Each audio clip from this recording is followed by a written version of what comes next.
Welcome to the Salmon Runs YouTube. Enjoy the video.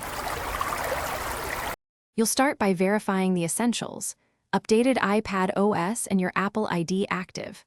Once done, long press an empty area or any app until icons jiggle. That opens widget placement instantly. Tap the plus button at the top left to open the widget gallery, then browse or search for the app you want. You should see size options: small, medium, large, so pick the size that fits your layout. Make sure to drag the widget where you want it before exiting jiggle mode. Now focus on customization so widgets become useful, not just decorative. Tap a widget and choose Edit Widget to set accounts, lists, or refresh intervals. That controls what data appears and why. To save space, drag one widget over another to create a smart stack.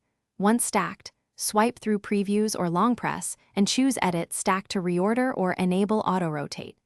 Make sure suggested widgets are enabled if you want context-aware choices. Remember, proper settings reduce clutter, and to finish, tap Done or press the home gesture to exit jiggle mode, then tidy your layout by moving apps around the new widgets.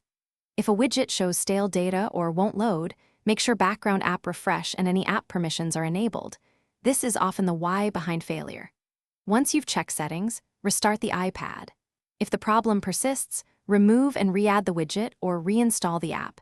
This clears cached issues and usually restores normal behavior quickly. Thanks for watching. Consider subscribing if we helped you.